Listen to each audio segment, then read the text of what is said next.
Kebanyakan orang itu punya mindset bahwa arsitektur itu harus mulai pada saat kuliah.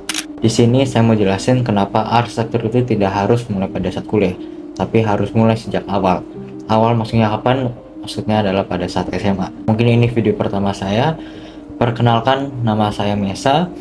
Saya saat ini sudah keterima mahasiswa ITB SAPPK Angkatan 25 dan sudah berpengalaman di bidang arsitektur ini sejak kecil.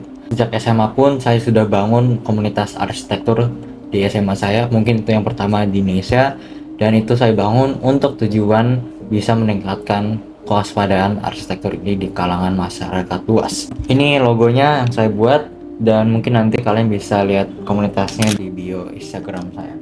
Mau mulai video ini dengan suatu pendapat dari seorang arsitek Abodai, dan dia mengatakan bahwa arsitektur itu dinilai seperti pilot. Pilot itu dinilai dengan jam terbangnya mereka. Semakin lama jam terbangnya mereka, semakin lama pun dan semakin berkualitas pun mereka. Jadi arsitektur ini juga dinilai seperti itu. Arsitektur semakin lama kalian berada di dalam industri ini, semakin berkualitas pun kalian. Jadi secara logika pun kalau kalian mulai dari awal, kalian bisa lebih berkualitas. Tapi kalian harus lakukan itu secara efisien dan juga seefektif mungkin. Kebanyakan masyarakat itu juga salah paham apa itu arsitektur sesungguhnya sebagai suatu profesi. Kita sebagai klien itu tidak hanya bayar gambar, desainnya bukan, tapi kita sebagai klien juga membayar pengalamannya. Jadi semakin banyak pengalamannya, semakin bernilai juga arsitek itu. Seorang arsitek bisa dinilai dari gaya komunikasinya, dari bagaimana dia secara multidisiplin, secara interdisipliner bisa menentukan desainnya rumah seperti apa. Karena seorang arsitek itu harus memahami sedikit tentang ME, sedikit tentang sipil, sedikit tentang air, sedikit tentang geografi dan sebagainya. Tapi kenapa harus arsitektur? Mungkin kalian juga bisa lihat definisi dari arsitektur itu apa di AI ataupun di Google segala macam. Tapi di sini saya mau jelasin secara singkat apa itu arsitektur. Jadi arsitektur itu suatu industri yang memperindah suatu bangunan sesuai dengan fungsinya terhadap manusia. Jadi kalian pun kalau misalnya arsitektur itu juga harus melihat pada fungsionalitasnya pada manusia ataupun pada klien-klien kalian nanti ya. Karena pada akhir pun itu digunakan oleh manusia yang harus sesuai dengan fungsionalitasnya manusia itu. Berhubungan dengan AI, kita itu terhadap anak muda ya, itu dilombakan dengan AI. Mungkin kalau kalian yang udah S1 berada di tingkat ini, dan AI mungkin di saat ini masih di level amateur lah. Tapi kalau menurut teori teknologi, teknologi itu berkembang secara eksponensial bukan linear. Jadi semakin lama waktu, semakin cepat juga teknologi itu berjalan dan berkembang. Jadi misalnya AI di sini, kalian di sana yang S1 yang udah lulus S1 ya. Semakin berjalan waktu, kalau kalian steady aja secara linear, kalian nggak eksponensial, kalian akan terus dimakan sama AI dan kalian akan digantikan. Jadi dengan kalian dilombakan dengan AI, dan juga kalau kalian mulai arsitektur dari awal itu kalian bisa membalap namanya AI ini. Nah, seiring kalian mengembangkan bidang arsitektur ini ataupun skill arsitektur ini, entah itu komunikasi, entah itu presentasi, ataupun entah itu menggunakan SketchUp atau segala macam, kalian harus gunakan waktu kalian dengan efisiensi mungkin, dengan seefektif mungkin. Jadi kalian harus cut off semua hal yang tidak berurusan dengan arsitektur. Maksudnya cut off ini bukan kalian nggak belajar investasi, kalian nggak belajar misalnya akuntansi, kalian harus tahu dasar-dasar dari apa itu investasi, apa itu akuntansi, bagaimana kalian bisa menggunakan komputer segala macam. Yang maksud saya adalah kalian cut off industri yang kalian mau fokus. Jadi kalian harus fokus arsitektur dari awal. Nah, kalau kalian mulai dari awal dari SMA, itu kalian bisa mengalahkan orang-orang yang kalau mereka mulai dari kuliah, kalian bisa SketchUp dan kalian bisa mengalahkan meskipun kalian graduasinya di waktu yang sama. Bahkan saya pun sudah tahu abang-abang tugas akhir saya mau kayak gimana pas saya mau nanti lulus S1. Dan kalau kalian tanya teman-teman kalian kalau misalnya yang tingkat 1 ataupun tingkat 2, pasti mereka masih berambang-ambang. Bahkan pada saat saya bertemu dengan onboarding Zoom di SAPPK 25, itu saya menaikkan satu hal. Kedepannya gimana kak? kalian kakak-kakak mau kemana nanti? Hampir semua tuh jawabannya sama, bingung. Kalau kalian mau dari awal, kalian setidaknya tahu apa itu arsitektur gitu. Kalau kalian tahu apa itu arsitektur, kalian akan langsung ke yang namanya kuliah. Kan karena arsitektur itu harus kuliah sama kayak dokter.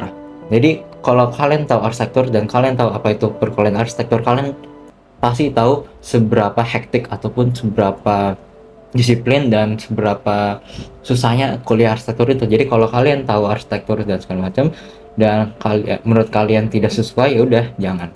Pada saat kuliah pun kalau misalnya kalian mau berubah ke bidang yang lain, meskipun kalian kuliah arsitektur, tidaknya kalian bisa manuver. Kalian bisa menggunakan ilmu-ilmu arsitektur di saat perkuliahan ataupun sebelum kalian mulai perkuliahan itu. Kalian akan semakin tahu kalau misalnya kalian menjadi project manager ke depannya, tidak menjadi arsitek setelah kalian lulus. Bisa aja kalian menggunakan ilmu-ilmu yang kalian kembangkan itu setidaknya memiliki gambaran yang lebih luas, gambaran yang lebih spesifik, sehingga kalian bisa mengalahkan teman-teman kalian yang standarnya itu baru belajar saat kuliah dan lulus. Teman-teman kalian cuma punya 4 tahun, kalian punya, kalau setidaknya kalian mulai dari SMA itu kalian punya 7 tahun. 3 tahun itu sangat valuable. Jadi 3 tahun ini kalian bisa belajar banyak hal. Nah, karena kalian tahu apa itu perkuliahan arsitektur, kalian bisa nggak kaget karena sebagian besar itu menyesal pada saat mereka kuliah arsitektur. Ternyata kayak gini, ternyata deadline itu sangat susah ya. Ini kayaknya bukan industri yang gua mau lanjutin dah. Nah, itu kalau kalian menyesal itu artinya kalian menyisakan waktu itu sangat valuable teman-temannya. Jadi waktu itu nggak boleh hilang sedetik pun. Bahkan ini teman-teman SD saya yang mau reuni, saya nggak datang karena saya mau mengajarkan kalian bahwa arsitektur itu harus mulai dari awal dan kalian nggak boleh menyisakan 1 detik pun, 1 menit pun, 1 jam pun, 1 hari pun, karena setiap waktu yang kalian sisakan adalah suatu kesempatan di mana orang kedepannya bisa mengambil dan bisa berkompetisi dengan kalian. Kalian bisa digantikan dengan orang yang misalnya yang lebih maju 1 jam dari kalian, meskipun S1 sama nih, tapi orang ini misalnya punya suatu pengalaman yang 1 jam lebih. Nah, dengan preparasi yang lebih dari 1 jam ini, kalau datang suatu kesempatan, itu kalian bakal kalah. Kalau misalnya kalian udah patokin bahwa kalian mau ke jurusan arsitektur dan mau jadi arsitek, kalau kalian mulai dari awal, kalian kan bisa manuver tuh. Kalian bisa ikut lomba sayembara yang untuk umum. Kalian bisa ikut open house arsitektur. Kalian bisa ikut RID. Kalian bisa ikut pameran-pameran arsitektur. Nah, dari situ kalian bisa networking misalnya. Kalian bisa nanya-nanya ke arsitek-arsitek. Kalian bisa berbuat kesalahan terutama. Karena berbuat kesalahan, kalian bisa menentukan apakah ini industri yang kalian mau inginkan. Selain dari itu, dengan membuat kesalahan, kalian bisa memperbaiki dan bisa mengetahui kesalahannya sebelum teman-teman kalian yang kuliah, gitu ya. Jadi kalau misalnya gini ya, ada orang A yang kuliah arsitektur tingkat 2 misalnya, terus dia buat kesalahan misalnya, ternyata di SketchUp itu harus ada layering gitu. Nah, kalau kalian mulai dari SMA dan kalian udah belajar yang namanya SketchUp, itu aplikasi 3D, dan kalian tahu apa itu layering, supaya kalian di desainnya itu dibuat lebih mudah dan lebih enak untuk dilihat untuk umum.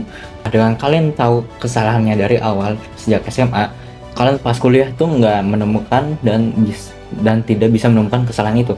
Jadi kalian akan lebih kompetitif dan kalian lebih upskill dari teman kalian yang baru mulai arsitektur sejak kuliah. Tapi di sisi lain kalian juga harus jadi yang terbaik.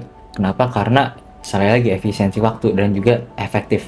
Kalian yang muda itu harus ambisius. Kalian harus patokin, harus amblas resiko penuh.